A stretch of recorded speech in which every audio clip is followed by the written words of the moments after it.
the Fire and the Sea.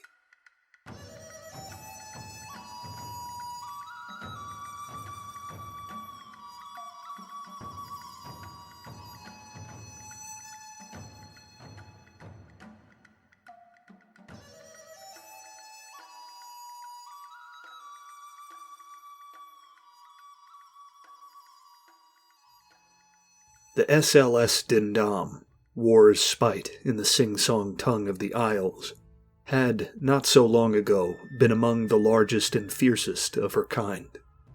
The dreadnought boasted fully a dozen 12-inch guns emplaced in armored turrets which, at the time of her naming ceremony a decade prior, had been some of the heaviest armaments the Duumvirate of Lautani had ever put to sea. Another dozen 10-inch guns were dispersed amongst these, and 24 6-inch guns amongst those. The array of weaponry she bore had set the standard for the shipyards of the archipelago, and had turned heads in the mighty Sholoshaitian Empire, who scrambled to keep up with their rivals' indomitable navy.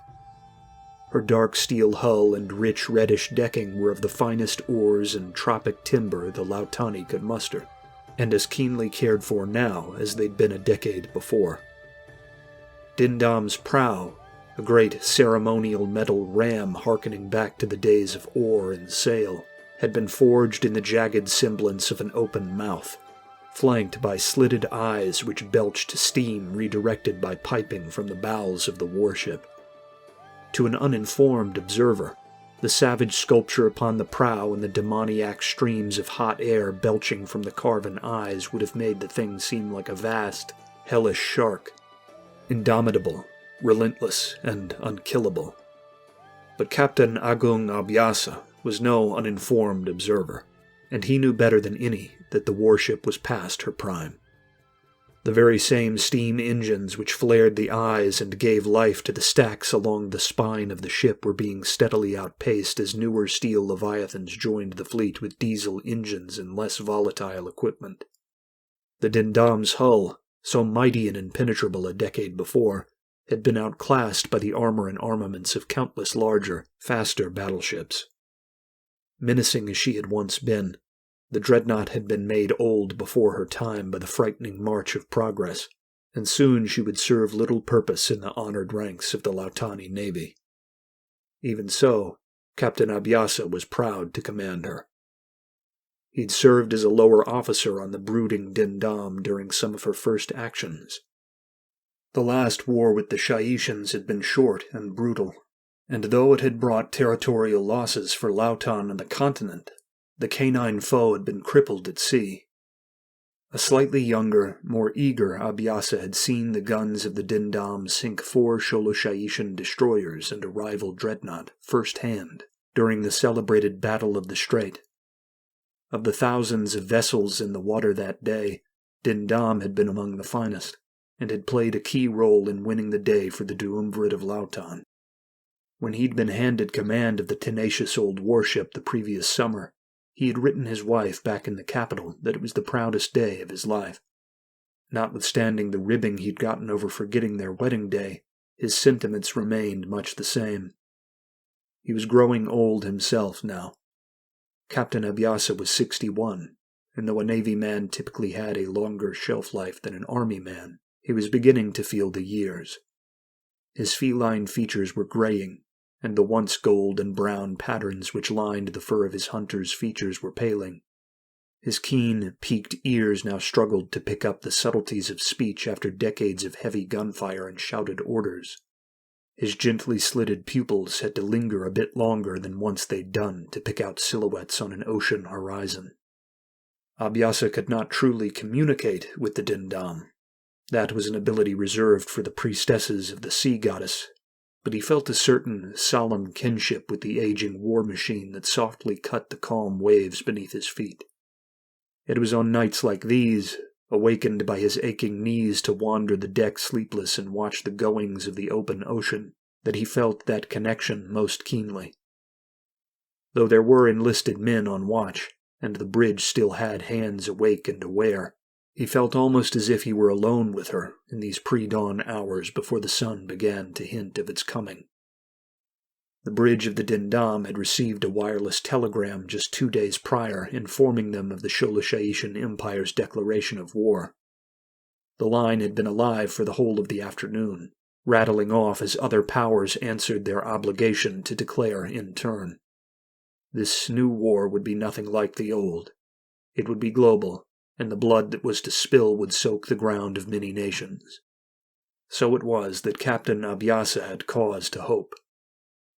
The Dendam, like every ship which the Lautani had ever put to water, had been launched with offerings of blood, and given a name fit for a Lautani warrior.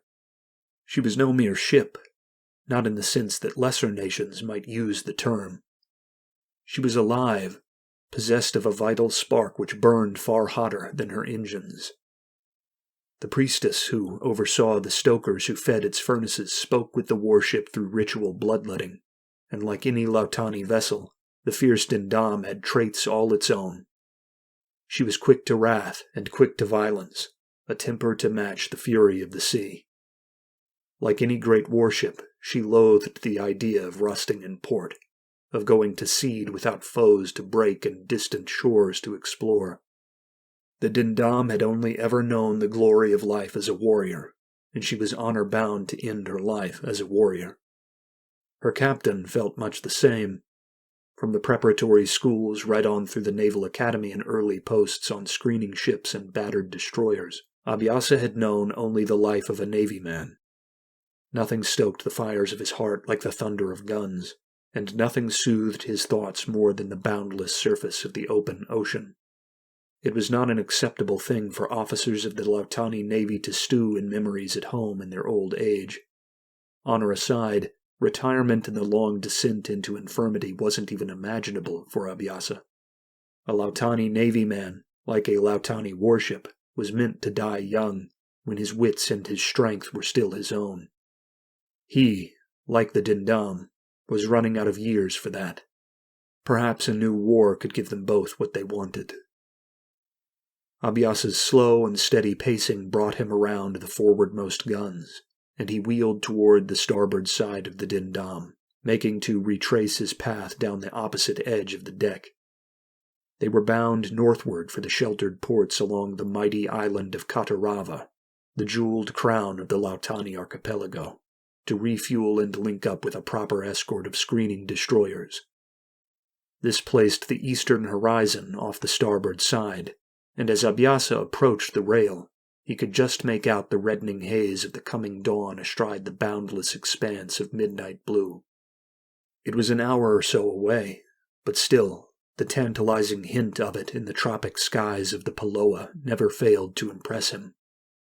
So taken was he with tracing the outline of that nascent glow that he almost bowled over a young sailor, standing in the shadow cast by the moonlight against the forward turrets. The young Lautani sailor before Abiasa was dressed in the modest grays of an able seaman. The boy, for that is what he seemed to the old captain, could not have been past 20. The younger man stammered as he recognized the outline of the officer's turban in the dark, wrestling himself back into composure with a practiced ease only the whips and batons of the drilling fields could provide. "My lord, my apologies, I did not see you approach. Unnecessary," Captain Abiasa assured him. "Be at ease. I was distracted by the horizon, and let my wits slip free of me. You are with the watch?" The youth relaxed as the captain reassured him, but lapsed immediately into rigid attention as the question was given him. "Aye, lord, for now. I'm with the gunners, in truth, but I could not sleep, so I took up the post of the man in the next berth." Captain Abiasa stood a moment, looking the young sailor over. Taking over the role of a shipmate was not generally permitted. Perhaps this youth was one of the fresh fish which had been brought aboard down in the colonial ports of Baru Lautan. Indeed, now that he truly focused on it, he thought he heard a trace of accent on the boy's lips, and it was not that of the old Isles. He drew breath to ask whether his gunnery officer had given him permission to exchange positions when the sailor spoke out of turn. "Lord, I think I've spotted something along the horizon. I was just about to run off to raise an officer when you came around the turret. Your eyes are more seasoned than mine, lord, but it looks big. Abiasa would have been dreaming up disciplinary action after being spoken to unprompted, but he could see the size of the youth's nervous pupils in the dark, and stayed his pride. He followed the youth's outstretched arm with his gaze, tracing a line of the faintly red-lit sky far to the south of where his eyes had previously lingered. There, backlit by the half-visible glow of the coming dawn, was a blocky shape thrust up from the mellow morning waves. Were it not for the creeping approach of sunrise, it would have been invisible to the naked eye. The shape wavered slightly, Abiasa silently cursing his weakness as his eyes struggled to fully identify an object they might have effortlessly traced 10 or 15 years prior. For the shape was indeed a ship, was, thank the goddess, so distinct it left no doubt in his mind after a few long seconds of strained squinting. "Cargo hauler," Captain Abiasa muttered. "A big one, too. Impressive eye, sailor." The youth did not speak, or acknowledge the compliment. His uncertainty confirmed, he simply stood silent to the side, awaiting orders. "Could be Stygian," Abiasa went on, more to himself than to his nervous companion. "We're out of sight of Stygian sea lanes, but more than close enough to the Empire that a wandering ship might bump into us out here." Captain Abiasa nodded, as if accepting his own assessment after review. He wheeled to face the youth, the officer's dark, wise gaze driving more than a little fidgeting into his subject as it fell upon him. "Your name?" "Joyak, Lord," the youth answered in one breath. "Able seaman Joyak." "Thank you, able seaman Joyak. You were right to bring this to my attention. However, if you speak to the master of your ship unprompted again before attaining the rank to do so, I will have you flogged. Am I understood?" "Aye, Lord," the youth assured him. With that, the captain swept off along the Dendam towards the command tower that housed the bridge on eager limbs made spry by the promise of excitement, leaving Joyak alone to give silent thanks to the goddess of the sea.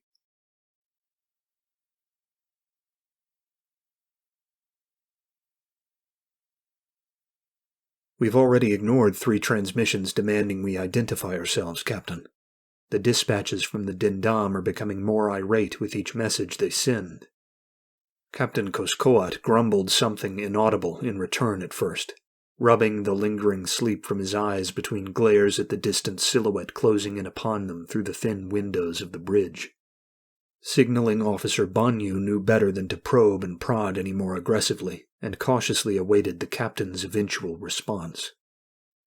Banyu was of the Lautani kindred, small, lithe, and feline, while Koskoat was a tall, lean Stygian, with bare skin darker than slate and canid ears which twitched to hunt sound from speaking tubes nearby.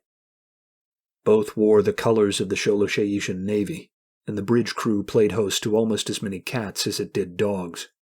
And yet, despite the fact that Banyu and the other felines shared blood with the sailors of the closing warship, they watched it coming with all the foreboding distaste of their canine crewmates. If anything, their gazes were icier, haunted by a fratricidal hatred the Stygian kindred who commanded them could not understand. "And you're confident you have a good enough grasp of the shipping codes out of Estland to convince them this is a Lautani-only crew?" "Aye, sir," Banyu answered. "I will give them the name of a cargo hauler that generally shifts grain up the coast to the Upper Empire, one owned by a man of Lautani blood, staffed by Lautani crewmen." "Very well," Captain Koskoat said with a slow nod. "The next time they signal, you have my leave to answer back. Give them the false name and tell them we are defectors, that we've run from the Empire's waters to join our feline saviors at the first sign of a new war.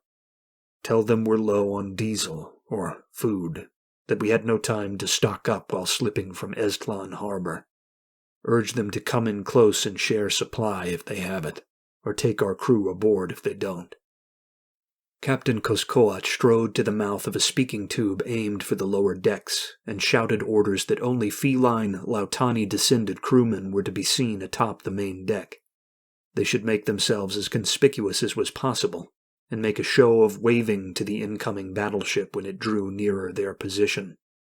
The master of the ship then turned back to Banyu, the slightest hint of a grimace cracking his usually stony features, a touch of something close to pain darkening his dusky eyes. In all the years he'd served under Koskoat, it was the first time Banyu had seen a break in that unreadable mask. "Anything else, sir?" "I don't think you have any idea how shameful this is, Banyu," Koskoat said, his anger breathing some life back into his defeated features. "You've gotten what you wanted. Know that I only relent because yours is the only course which allows this ship to continue its assigned duties as a commerce raider without being destroyed at range by a more maneuverable, heavily armed vessel of war. Even then, I'm unsure I've made the right call. Everything about this underhanded plan should be consigned to the minds of serpents and lower animals. It is not the province of the Sholoshaitan Empire to stab a foe in the back, and yet your eyes are giddy at the prospect of it. Get to the wireless room and keep out of my sight, lest I change my mind before the Dendam signals again." Koskoat towered over his signaling officer. Partially, this was because men of the Lautani kindred were lithe and small by comparison to their Sholoshaitan counterparts, with the felines rarely standing much over 5 feet tall. The height difference was exaggerated, though, by the captain's high collar of gold and broad crest of crimson feathers, a Sholoshaitan dress of war which, ancient as it was, still adorned their officers when deployed in the field. That backdrop of angry red framed a dark scowl, Koskoat's knife-like ears perched high in agitation. To an outside observer, the captain would seem almost like a poised cobra staring down a meal, but signaling officer Banyu did not falter, and his eyes never left the captain's. "I'm going to be frank with you, sir," Banyu told his captain. "We've been friends too long for me to leave on that. You and I both know we can't outrun that ship. We can't trick the Dendam into going away without having a crew come alongside and search us at the very least. Even if, by some Harakwe-sent miracle, they never set foot aboard the Estli, they'll put us under escort and try to lead us wherever they're going. To safety, in their minds. We were put to sea to sink the Lautani Duumvirate shipping, and we have sunk only 2 Lautani fishing boats thus far. The Estli may only be a commerce raider cobbled together from spare guns and an old cargo ship, but she is worth far more than 2 rusted fishing boats. We are in no position to surrender the ship, and waste resources the Empire can't afford to lose. I am untroubled precisely because this is the right thing to do." "It is most certainly not the right thing to do," Koskoat retorted. The just thing to do would be to draw up the Triskelion banner and fight her the moment she's in range. The just thing to do would be to accept the loss of our ship, and quite possibly our lives, and hope we deal her serious wounds in the meantime. The just thing to do would be to die fighting face to face with the foe, rather than prove the old Shaishan legionnaire's adage about weak sons being sent to sea correct by stabbing that foe in the back. We will, ostensibly, be stabbing the Dendam in her starboard side, sir, not her back." Banyu had tried the response in an effort to breathe levity into the icy air of the bridge. Rather than calm Koskoat, though, the words seemed merely to sadden the officer. "Your thirst for the blood of your kin from the archipelago is so fierce even the honorable paradise of death by duel seems cheap by comparison," Koskoat said, his eyes so deepened with shades of shame that Banyu had trouble meeting them. "I understand you. I was born upon the northern frontier.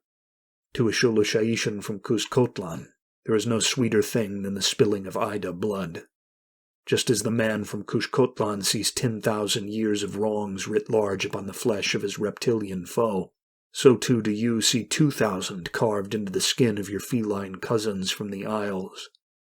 But the fact I can understand your blind hate does not mean I must condone it, even if your advised course of action is necessary. There's nothing wrong with hate. It is a valuable weapon in the arsenal of survival," Banyu said. "Without the fearless ferocity born of hate, the mountains where you were born would never have been won in battle from the Ida. Without hate, my people on the peninsula would never have risen up against the Lautani of the Isles who shunned and shackled them as heretics. The empire your people built would not exist without hate." Our codes of honor have always coexisted with hate, Koskoad returned. To feel, to act without restraint is to be a lower animal, Banyu. What we are about to do is necessary, but to do it is to sink down into the mud and hunt like slinking serpents. To ambush the Dendam is to abandon every principle which makes the Empire worth defending, in order that it might live another day. That's just it, sir. I don't think of it as an abandonment of principle. The war we are about to wage will drag on for a decade or more, as you've said yourself when the order to begin raiding was issued. Any power upon the globe, great or small, who is not already a vassal or tributary of Sholosh'aidi stands in coalition against us. Industry and paranoia has made even the small kingdoms capable of arming millions. When the smoke settles, the Empire will either rule this world, or be carved to pieces by the nations who have feared it through all living memory. It will either conquer and live, or it will fail and die. Any cost, even the cost of honor, is worth ensuring it survives. If the Empire dies, there will be no one to preserve that honor into the future. I am proud to preserve it, even if the means are base, the ends are just. Then I am happy for you, old friend, Koskoat told him. As he muttered the words, the captain's gaze trailed from the signaling officer out to the slowly growing shape of the approaching Dendam. Banyu hesitated, still thinking of something to say that might allow him to part with his friend on better terms. It hurt him to see the stern shipmaster so sullen after so many years of steely resolve. As if on cue, though, a voice called down from above on the speaking tubes, reporting another transmission from the Dendam. "Go, Officer Banyu," Koskoat ordered, his eyes never leaving the enemy ship. "Do what must be done." "Yes, Captain."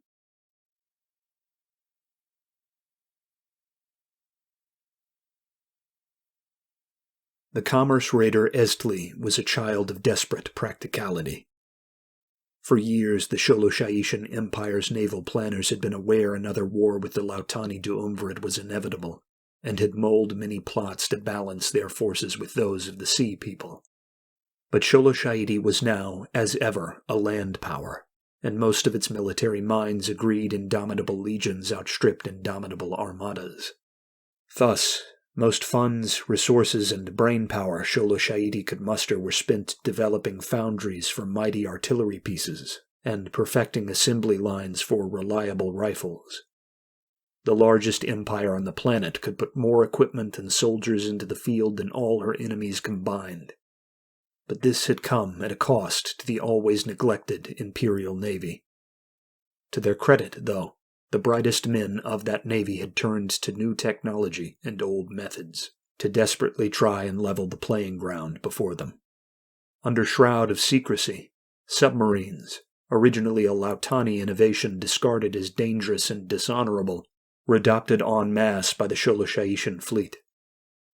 They boasted more armed submersibles than any other power, and though many still doubted the things would prove effective in the war, the Lord of the Navy insisted they were tools of tomorrow. Cheaper and faster to produce than massive steel ships of the line, these slinking wolves of the sea were the backbone of the Imperial Navy's war plan.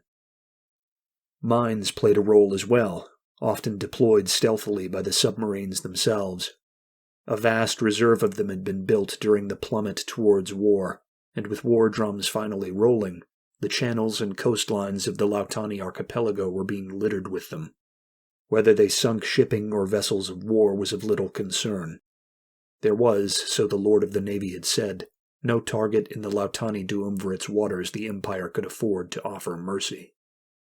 While both mines and submarines had raised hackles amongst the lower officers of the Navy, who decried the stealthy measures as underhanded and unbefitting the warrior reputation of Sholosh'aiti, nothing upset them quite so much as the adoption of the commerce raider. Indeed, the uproar over this had been so pronounced that a whole generation of older admirals had left the service entirely some years before. These raiders were to be masked privateers, armed warships built from the bones of old civilian vessels, whose guns could be cloaked behind hatches and false decking until the right moment came to strike the enemy.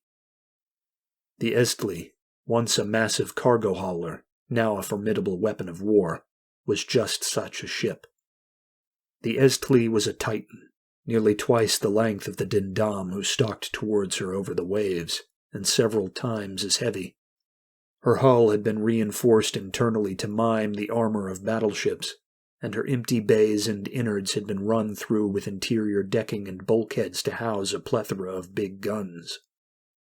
Most were repurposed artillery from the Army's aging arsenal, but a 10-inch gun was a 10-inch gun, whether it had been purpose-built for the field or the sea. It bristled with them, cruel barbs hidden away behind cloaks of rusting sheet metal. Joyok knew none of this. No one aboard the Dendam knew it. Yet he felt deep within him a heavy weight like lead in his stomach, a sensation which kept his eyes locked on the cargo vessel through the thin lens of his gun port, along the Dendam's starboard side. His 3 fellow gunners, all grouped around their 8-inch gun emplacement, joked and speculated and marveled at the scale of the old cargo hauler.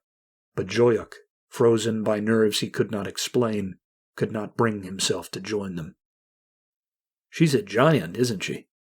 "That she is. The Lautani kin in the Empire must have it better than we think if their Sholo-Shaishan masters are giving them leave to own boats like that. What do you think she ships?" "Hopefully rum. The liquor rations are set to run dry next week, and I doubt I'll make it to Besipala Buhan sane after 5 days sober.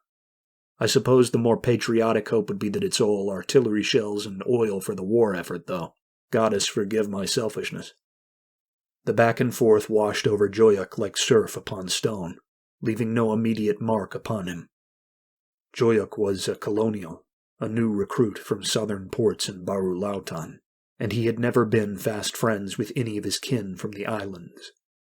He was silent, focused on a slight silhouette along the side rail of the approaching Estli, a feline, as the ears attested, waving to his saviors aboard the Dendam. Anga, the disgruntled drinker, leaned up to the gun port and shot out an oily hand to wave back. "Probably ecstatic we're here to pick them up," Anga muttered. "After a decade of Shaishan rule, I'd be keen on escape too." "How many do you think crew are?" "On a cargo ship? Probably no more than a couple dozen, even on a boat that size. If any of them are as fat as Anga, they'll count for more.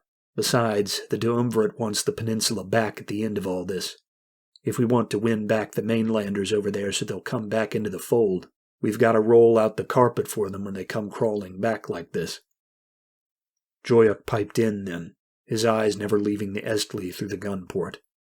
"Why put the starboard guns and top turrets on standby, then?" The others looked at Joyok, the conversation falling away for a moment as they all considered the question. "Just the way the Navy behaves, new fish," Anga said, taking off the safety boxes. "The Dendam might be old, but she's got nothing to fear from a rusted old cargo ship and 20-odd mainland merchant mariners." That seemed to calm the nerves of the others, but it did nothing for Joyok. Gaze frozen upon the meandering Lautani crew on the Estli's deck, he only ever broke observation to measure the distance to the firing lever nearby. Why did he feel so trapped? Why could he not shake the feeling something was horribly wrong?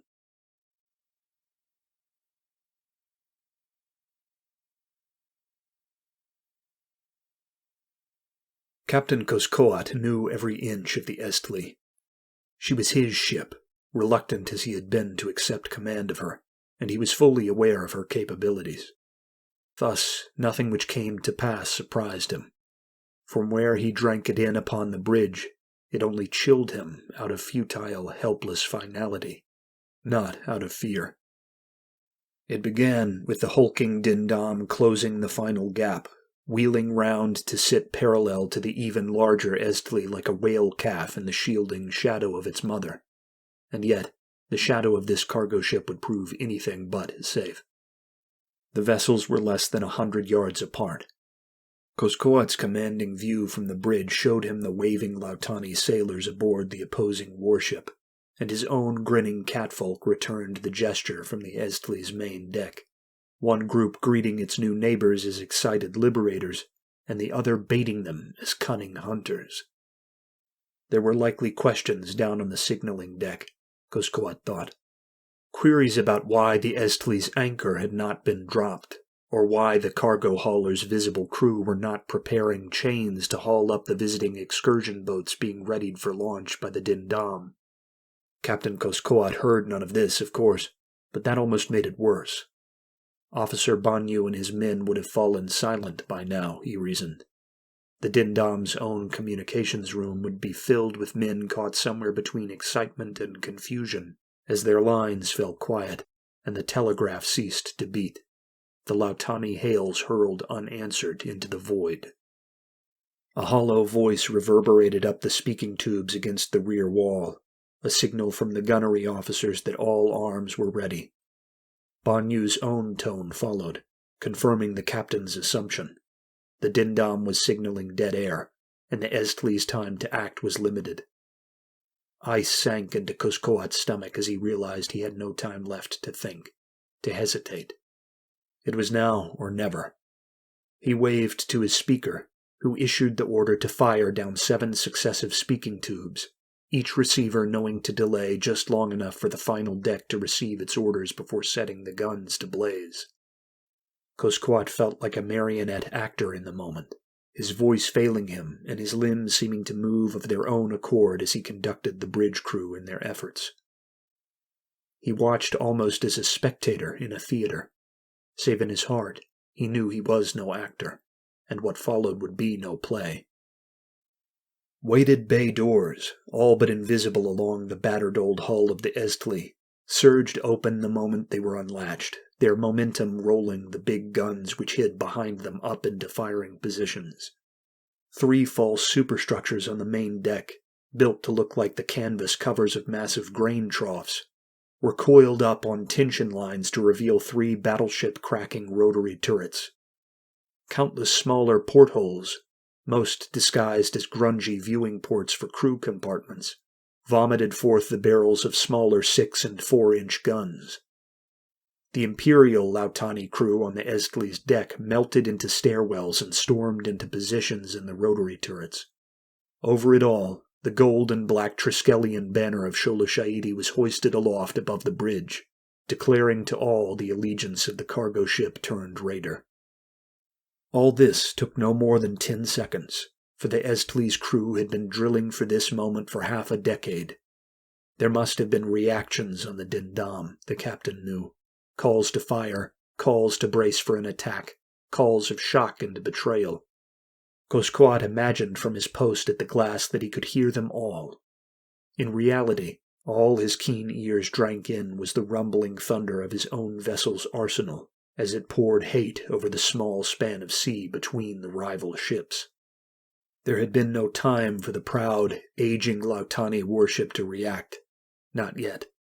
Her beautifully maintained starboard hull was punctured by dozens of smoking holes. All but one rotary turret upon the Dendam's main deck was blown open, leaving the 12-inch cannons within bent, blackened, and ruined. Most of her starboard gun ports were ravaged, and the flaming remnants of scrap metal and mangled crewmen poured from gouges in the dark steel. The bridge of the Dendam had been struck along the side, its glass shattered and the communication equipment overhead tattered. One of her stacks belched black smoke from breaches in its side. The great, carven eyes that seared along the Dendam's flanks roared and glowed with the heat of internal fires that were no longer fed solely by its engine room. All this before the shaken crew of the Dendam could fire so much as a single shell at the enemy. The captain, eyes narrowed and glinting with the cool certainty of damnation, muttered, "Harakwe forgive us."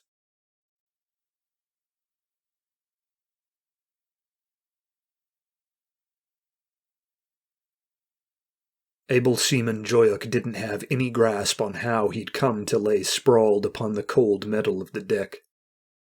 He felt stiff and slow, as if each motion of his shaking hands was made against the tug of phantom strings which strove to bind him.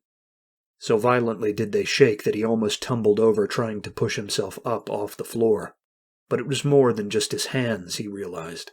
The whole of the Dendam was shaking, its lower decks seeming to buckle and sway just slightly beneath him as percussive thuds and blasts rocked the mighty old warship. He couldn't hear any of it, not at first. The ringing in his peaked ears and the roaring beat of his own heart in his skull made certain of that.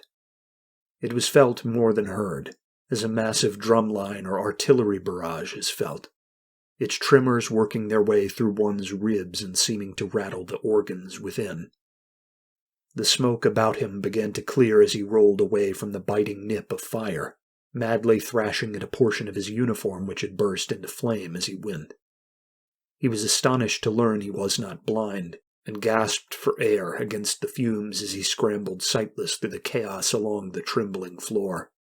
He came against an obstacle, warm and soft in the haze, and had just enough war-born clarity to register that it was Anga who, as far as he recalled, had stood right alongside him. The outline of the man's body, heavy among the usually sleek forms of the Lautani navy, was the sole thing which identified him. Anga's neck was a twisted stump, and his left arm was missing below the shoulder.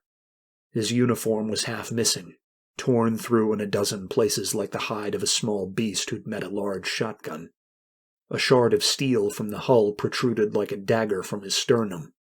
The rumbling of the Dendam beneath them gave the fresh corpse motion, and it jiggled and writhed with the bombardment as Joyok slid over Anga and made to move along the deck.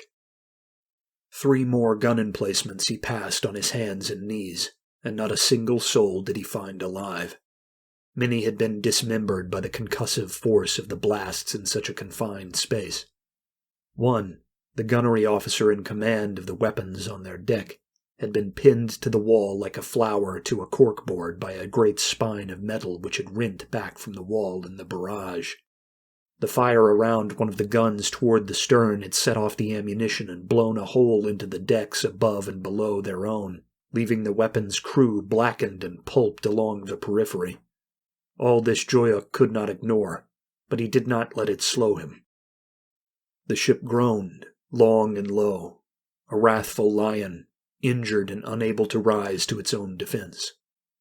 It was a noise of warping metal and bending steel which a man not of Lautani blood might have called almost organic. Joyok knew it was organic. It was as real a call as any flesh-and-blood animal had ever made. The Dendam was dying. How long had he been out? How long had the fight been raging? How had he been spared? He only came to his feet after his hearing had begun to return to him. Distant screams were mercifully drowned in the tide of fire which was still raking the side of the Dendam. Yet, for all that crushing humiliation, some of the fire was their own, though it must be coming from another deck, Joyok reasoned, since none of the starboard guns on his remained operational. He had to find them, had to join up with a gun crew and fire back.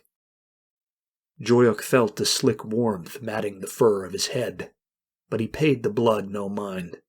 He forced himself to remain standing, and used his hands to guide him along the interior wall through the smoke. He gulped air when he found clean pockets in the murk. Only when he wound around to the stairwell near the core of the ship which would carry him up to the next deck did he pause, hardly believing his stinging eyes. It was a tall figure, lean and imposing. His officer's turban was gone, as was his right ear, his head having been badly gnawed by climbing flames. The officer's right arm was locked to his side at an awkward angle, the aftermath of a break or wound, Joyok instinctively knew. Despite that, he moved with a grace and surety alien to the situation, one that made Joyok absolutely certain he looked upon Captain Abhyasa himself for the second time that day. "You're needed on the guns above," Abhyasa called. His unmistakable voice was iron, and it cut through the din of battle and chaos like a blade through air. "Fight until the sea takes us home." "Aye, sir," Joyok replied, standing aside to let the captain pass on his way down into the bowels of the ship. He did his best to stand at attention, but the captain did not take notice. Abhyasa was focused entirely on the goal, and rounded to the next flight of stairs without so much as a second glance. This was not an air of dismissal or arrogance. Joyok knew as well as Abiasa himself what awaited his captain below. His commander's goal was the boilers, the heart. If anything, Abiasa's focus breathed new fire into him, fire to shame the flames the treacherous Sholushaishans had brought. What did any of them, have to fear? Death? Laughable. Until the sea takes us home. Joyok muttered the words to himself as he crashed up the stairs in search of a working gun to man, his legs now steady as steel.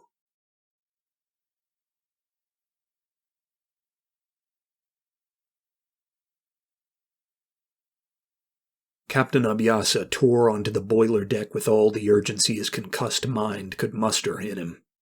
Here, at the heart of the ship, the damage was less direct than elsewhere, but it was still visible.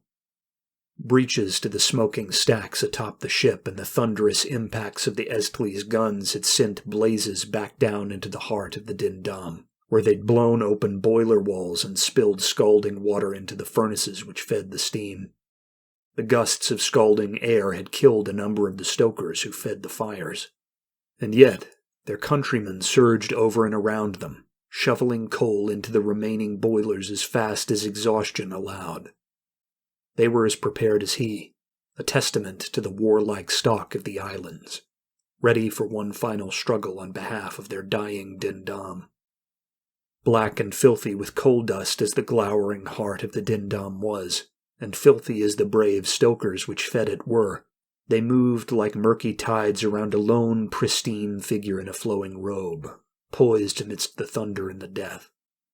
They were careful to give her the space her office required, careful to steer clear as she communed with the Dendam in its final moments, whispering surety to ears which had no shape, but heard every syllable. She turned from her ministrations to the furnaces only when Abiasa was upon her, but it was not to question or debate. "It is time," she said. Abiasa read the words on her lips more than he heard them. A detonation somewhere above bent the roof of the sprawling boiler room, and brought a steel truss tumbling down upon the walkways which led out from the bowels. Not a man flinched, Abiasa included. Priestess Jaya shrugged off her clothing, just as the captain tore off his own. She was older, almost skeletal, with a regality that allowed for no fear. She had served as long as Abiasa had served. She had been attached to the Dendam since she'd overseen the warship's berth in the harbors of proud Katarava, afforded the honor only after decades of service as handmaiden to other priestesses upon other Lautani ships which plied the open sea. Where Abiasa knew the ship's every gunport and deck down to the last streak of grease, Jaya knew her as a mother knows a daughter. Jaya, who had whispered and sang to the thing called Dendam over the embers of spent furnaces even when the warships slept in port, knew its soul. "The lesser caste chattel have already been fed to the flame," Jaya remarked. "She is ready." The priestess of the sea goddess was crying, but the tears did not reach her voice. "So are we," Abiasa added. He did not think of home, then, or of the events which had prefaced the ambush. He did not think of pain or entertain fear. He did not worry. There, in the bowels of the Dendam, nude before the open furnace of the ship's towering prime boiler, the two of them locked arms. On one level, they represented Rajapi, Lord of Fire, and Bulauti, Lady of the Sea, the paired gods of the Duumvirate, mother and father to the nation. But on another, more intimate level, they were, in that crystalline final moment, mother and father to the Dendam, the fire which renews life and the waves which take it. There was a poetry in modernity, the captain thought, for all its faults. In the long ages of wood and sail, the heart of the ship was a bonfire stoked in metal basins by priests alone.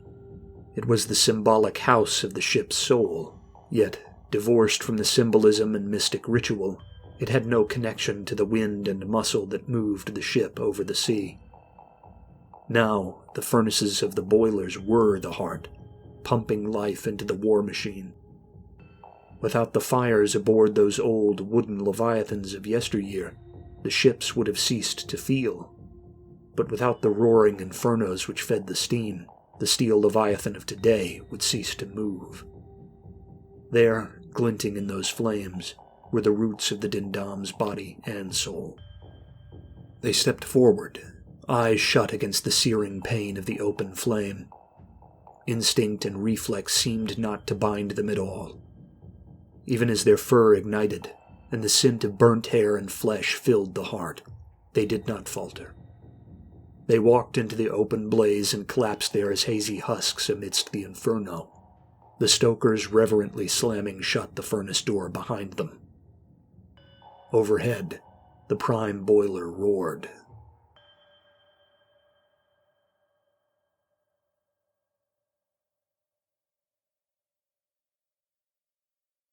The Dendam, the last of its guns being loosed by the last of its crew, bled smoke like an oily torch into the crisp air of dawn.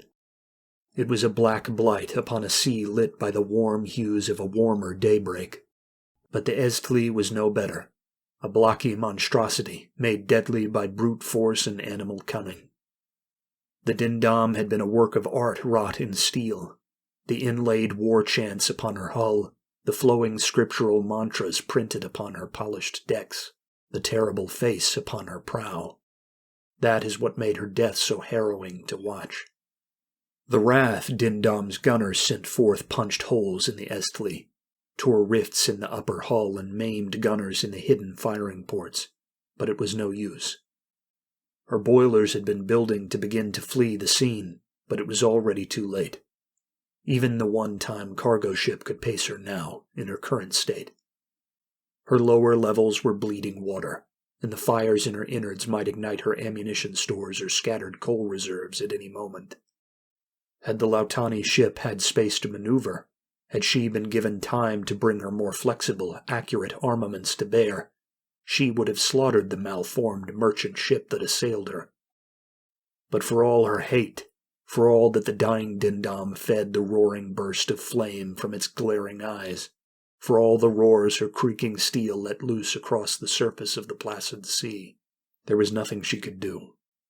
She was an unassailable giant of a warrior aristocracy, brought low by a slatternly brute which held no spark of life or notions of honor.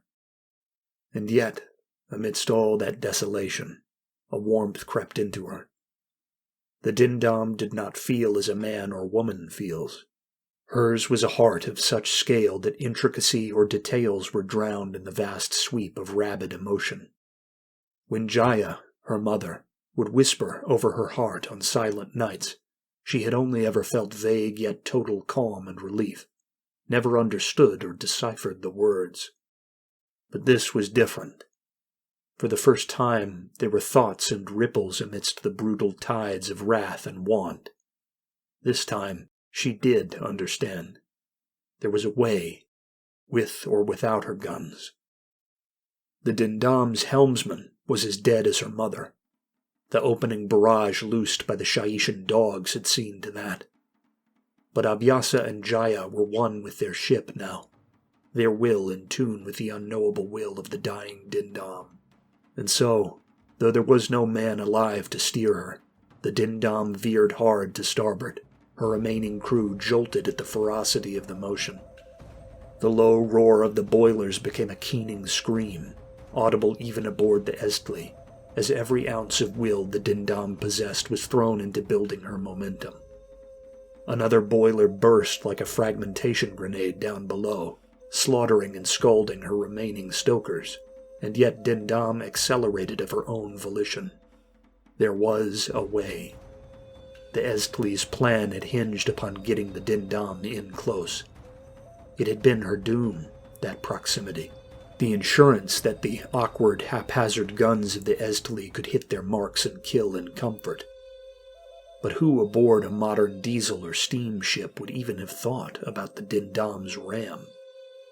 It had been a full century since a Lautani warship had rammed an enemy vessel, and even then, the cannons of those days made it difficult to draw in close enough to make the final kill. But the tradition had never ended. The prow ram was as much a part of a Lautani warship as the guns or the engine.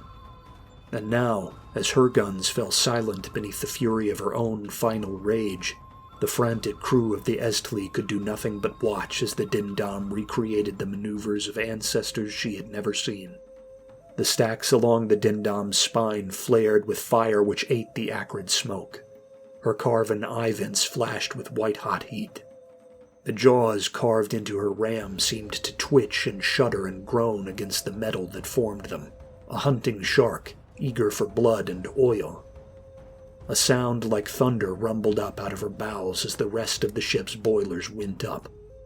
Then she struck home, her prow digging deep into the port side of the Estli about a third of the way down the ship, and nearly split it in two.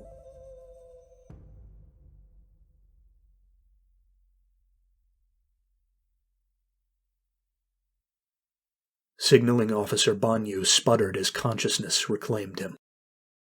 He was floating on his back, soaked to the core yet warmed by the rising sun. The salt of seawater stung his nostrils, and the smell of smoke and spilt diesel hung in the air despite the soft breeze. He was grabbed by the arm, shook his eyes open and craned his head to see. But it was a simple sailor, Sholoshaishan, thank Harakwe, leaning down to haul him up into one of the Estli's lifeboats. "We've got you, sir," the man assured him as he guided him aboard. "More than enough space left." The last Banyu remembered was the scramble for the main deck and escape after the order to abandon ship had been given. Had he fallen when the Estli tilted, cracking his head upon a rail or debris? He felt no blood or gashes when he checked. "Captain Koskoat?" Banyu asked the question to the boat at large. There were a dozen men here, some officers and some enlisted, some of the Sholoshaishan kindred, and some of the Lautani, but they were all men of the Empire. They all looked at him, only slightly less shaken and confused than he. He'd almost given up hope when a man on the far benches spoke.